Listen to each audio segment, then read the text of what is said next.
Si Joseph Moro. Ito yung sinasabi na ito ni Sara Duterte o ng mga DDS, kasi narinig ko na to itong Operation Romanov. Ito yung parang operation para daw gurgurin ang pamilya Duterte. Diyos, paano mo magugurgur si Digong? Paano mo magugurgur si Sara? Nasa 400 ang bodyguards niyan. Napakaraming bodyguards niya ni Sara Duterte. Paano mo yan magugurgur? Paano mo yan magagawa ng masama? Kapag pagkaupo pa lang yan, Vice Presidente, marami pang bodyguards kay PBBM yan. Kaya ngayon, yung threat sa mga Duterte, katangisip lang nila. Pero, yung threat kay PBBM, binigkas talaga ni Sara. Yan talaga, sinabi talaga ni Sara yan. Sa impeachment trial kahapon, ang kampo ng depensa ang nagbukas ng usapin tungkol sa Operation Romanov na sinasabing plano para umano iligpit si Vice President Sara Duterte at ang kanyang pamilya. The truth of the matter is this. She and her family were threatened. And while her response was unconventional, it was justified. What triggered her response was a question about Operation Romanov. Parang napakalabo nun. Si Digo nga ang merong pinakamaraming pinapatay na Pilipino. Napakaraming pinapatay niyan. Mga ano pa nga politiko pa nga yung iba. Diba kaya paano? Paano mo pagbabantaan ng isang pamilya na gwardyadong-gwardyado at kinakatakutan sa Pilipinas? Sus Mariosep talaga tong si Sara, puro talaga katarantaduhan. Which is the plot to eliminate VP Sara and her entire family.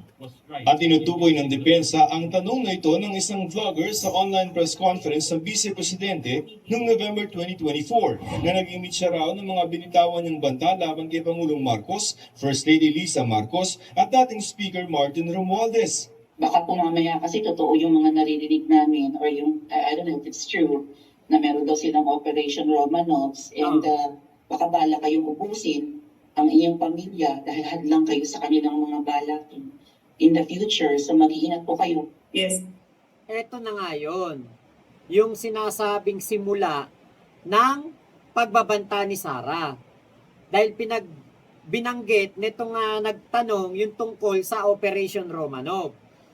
Buti sana kung yung Operation Romanov na yan ay talagang napatunayang totoo na meron talagang planong ipagurgur si Sara o ang kanyang buong pamilya.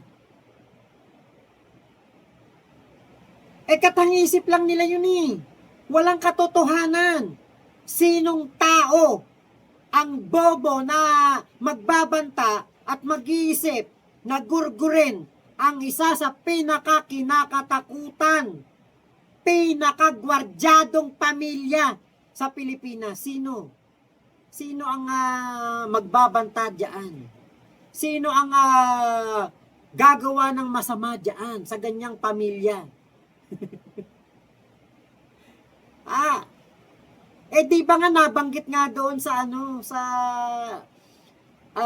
isang quadcom yata yon na ang bodyguard ni Sara Duterte na tayo ang nagpapasahod, nasa 500 yata yun, nasa 400. Tayo ang nagpapasahod, tayo nagbabayad ng mga Pilipino. Huwag kang mag-alala, ma'am, sa security ko. Kasi may kinausap na ako na tao. Sinabi ko sa kanya, kapag pinatay ako, patayin mo si BBM, si Lisa Araneta, at si Martin Romualdez. No joke. Ayan No joke. Hango ang pangalang Ayan Ayan na yun. No joke, no joke. Patayin mo si BBM, si Lisa Marcos, at si Martin Romualdez. Yan yung dapat na pasinungalingan sa korte ng impeachment. Ang nangyari, lalo pa nilang ginastify na, oo, nagbanta si Sara Duterte dahil meron daw Operation Romanov laban sa kanya. Patay na. Hulog. Nilaglag ng sariling depensa ni Sara ang impeachment trial. Lalo pang inamin ang pagbabanta. Operation Romanov mula sa pamilya Romanov ang royal family na namumuno noon sa Russia na minasakar isang taon matapos sumiklab ang Russian Revolution. Pero giit ng depensa, totoo ang Operation Romanov. Operation Romanov is in place and the threat against their lives is real. VP Sara became the target of an auto Totoo pala yan. Tunay daw yon yung Operation Romanov. At ipakita nyo ebidensya nyo na totoo yung Operation Romanov. Diba? Yun ang pinakamaganda niyan. O sige, totoo pala yung Operation Romanov. O sige, nasaan ang ebidensya nyo? authorized intelligence and surveillance operations by government operatives that expose her family to high-level risks and security threats, thereby causing intense trauma and uncontrollable fear.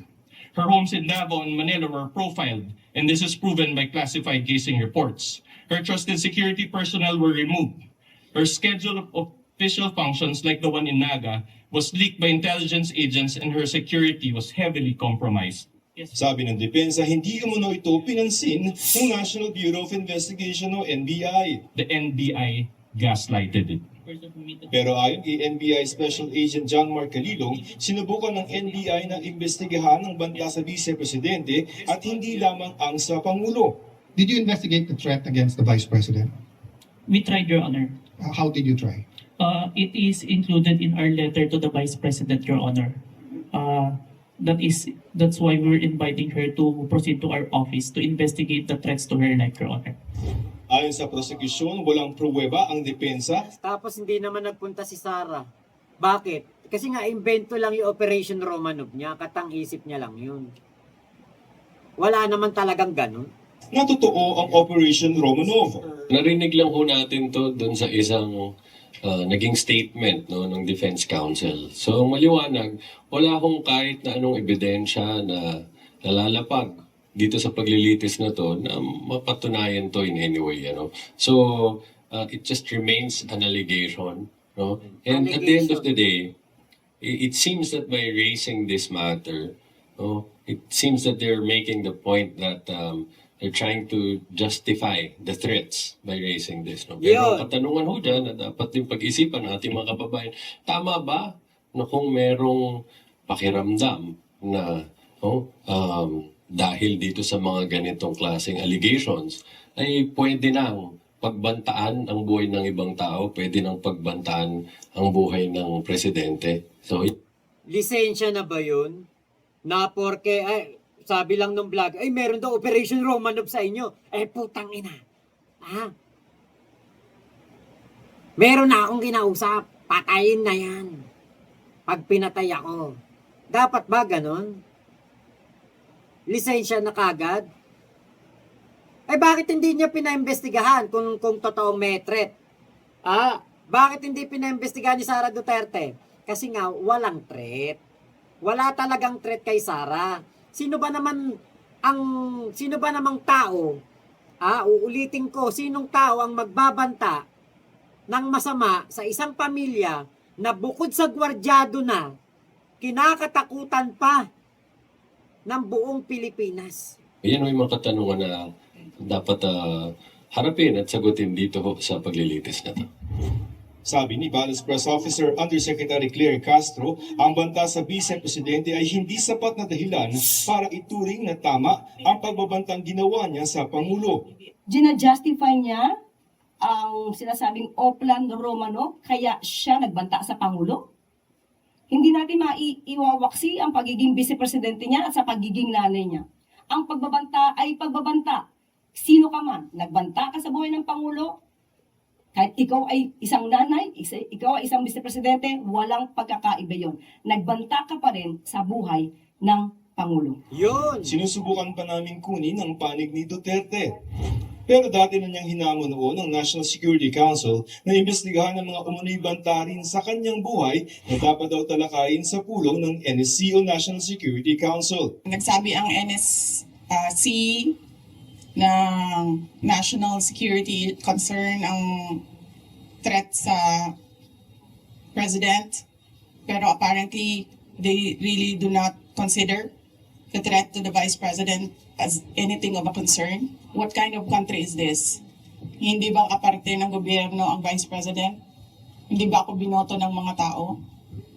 Hindi ba ako ang vice president ng buong Pilipinas, ng lahat ng mga Pilipino?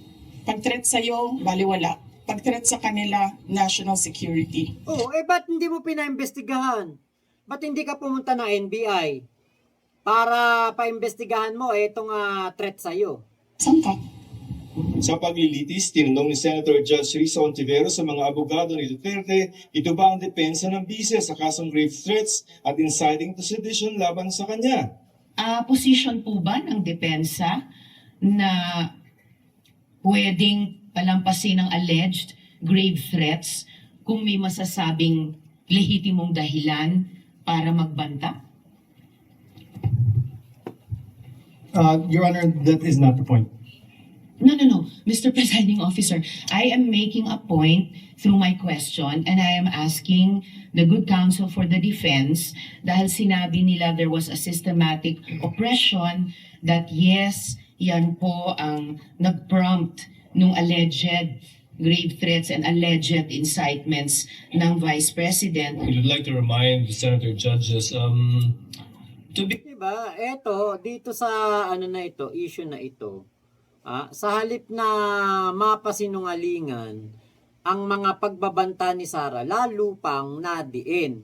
Ngayon, wag nating kalimutan, yung Operation Romanov na yan, hindi talaga totoo yan. At ang ating Pangulo talaga ang nanganganib.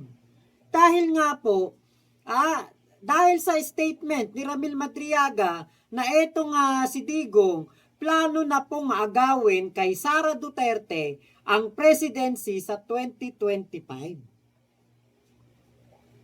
Aagawin na kay PBBM ang presidency.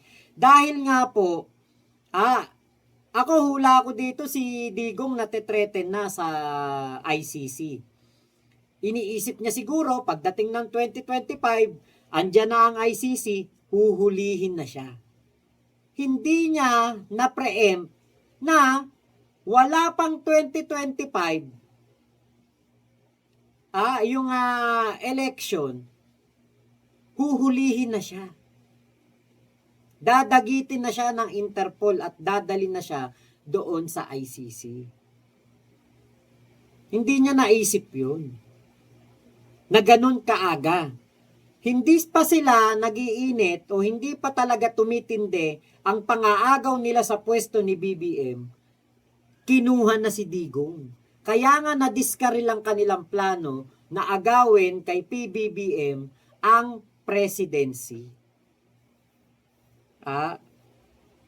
Kaya nga ito, kung mapapansin po ninyo, tago ng tago si Sara. Pumunta nga ng Senado nung kahapon, nung isang araw, pero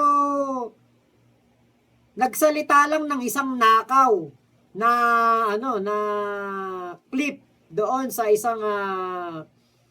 isang tula ni William Ernest Henley, yung Invictus. Yung sinabi nga niya na bloodbath, bludgeoning, bloodied and bowed, ninakaw niya lang yon kay William Ernest Henley. At pagkatapos nun, sabihin niya yung mga word na yon, lumayas na. Umalis na. Kaya yung kanyang ambisyon na makuha po o maging pangulo ng bansa by hook or by crook, baka po matuluyan na ito sa permanent disqualification. Patuloy pong nagtatago si Sara Duterte sa pundyan ng kanyang mga abogado. Yung sinasabi niya, I want bloodbath. Pero ang nasa bloodbath, mga abogado niya, si Narbasa, wala pong bloodbath na nangyayari with Sara Duterte. Habang ang kanyang mga abogado dumaranas ng bloodbath ng pagkapahiya, pagkababa ng moral, si Sara Duterte, lakwatsa ng lakwatsa, lamyerda ng lamyerda, nagpapasarap sa buhay. Kaya nga po patuloy siyang nagtatago sa paglilitis. Nagtatago po siya sa katotohanan at nagtatago rin po siya sa pananagutan dahil bagsak na po talaga ang kanyang depensa. Bagsak na bagsak po. Dahil nga po sa pag-amin na meron talagang sinabing death threat si Sara Duterte.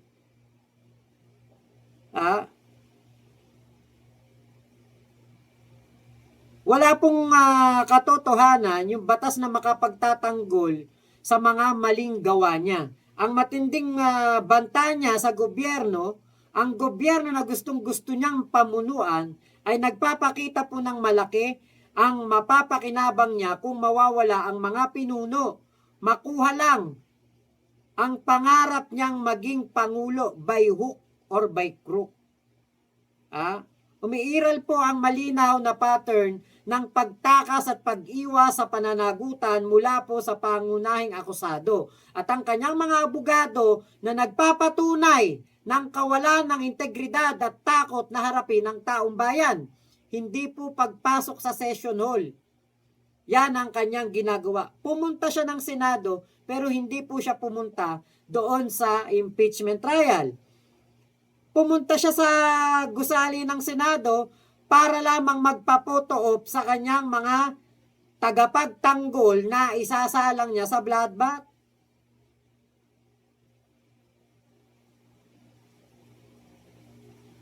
Nangyayari, wala namang bloodbath kay Sara Duterte. Ngayon, mula po sa pananaw ng batas, ang kawalan ng determinasyon na umupo sa lantarang paglilitis ay isang indikasyon ng mahinang posisyon. Buti pa nga noon si Justice Corona, pumunta yun nung nililitis siya. Pumupunta siya talagang kahit hindi kailangan na siya'y umattend ng impeachment trial. Si Justice Corona araw-araw uma-attend sa impeachment trial niya. Alam niyo kung bakit? Kasi wala pala talaga siyang kasalanan. Napatunayan after how many years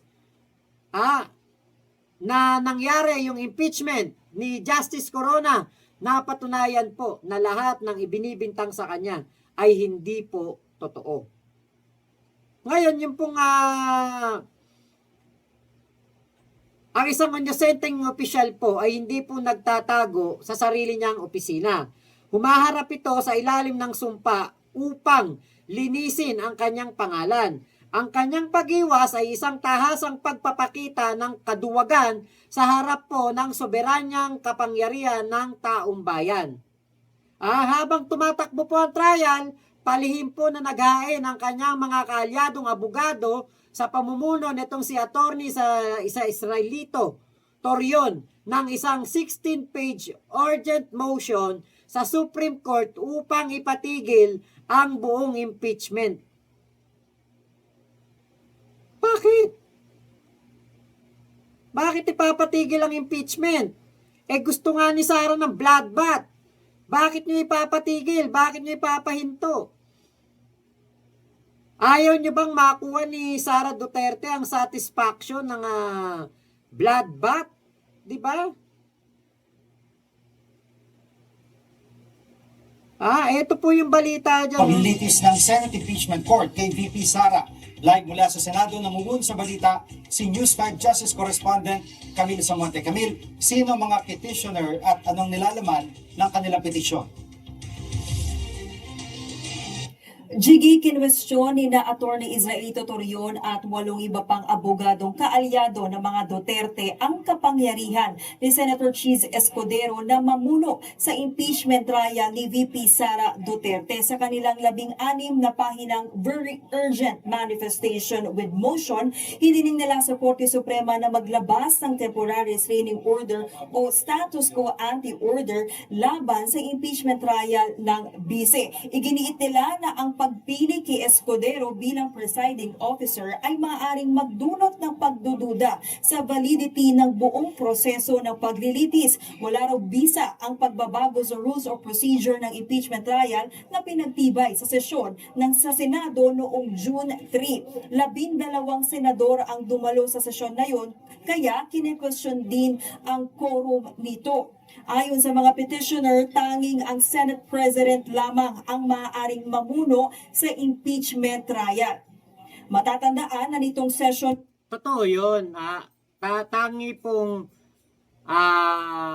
Senate President ang tanging dapat na mamuno sa impeachment trial. Kung impeachment trial ng Presidente. Pero sa Vice Presidente, wala pong tinukoy kung sino ang dapat mag-preside. Noong June 3, inihain ni Senator Juan Miguel Zubiri ang resolusyon na naglalayong amyendahan ang Rules of Procedure. Yan ay para pahintulutan ang paghalal ng ibang senador sa halip na ang Senate President para mamuno sa impeachment trial sa pamamagitan ng boto ng mayorya. Inaprubahan ito ng Senado sa mismong araw na iyon. Gate na Torion, hindi nasunod ang tamang proseso sa pagbabagong ito, kabilang ang kinakailangang isang araw na abiso bago mapagtibay ang anumang pagbabago. Iginiit din nila na ang mga pagbabago ay pinagtibay ng Senado bilang isang legislative body at hindi bilang isang impeachment court. Jiggy.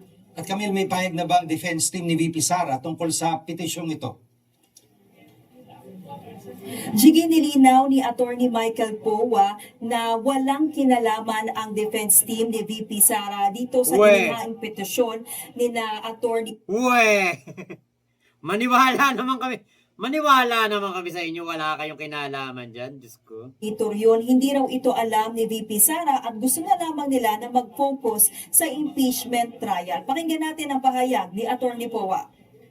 Yung petition, I haven't read the petition at all, so I don't know what it says. So I'm not in any position to support or not support any petition. At anong reaksyon dito? Alam nga namang hindi alam ni Sara yan. Kikilos ba yung mga abogadong yan na hindi alam ni Sara? Ng Senate Impeachment Court, Camille.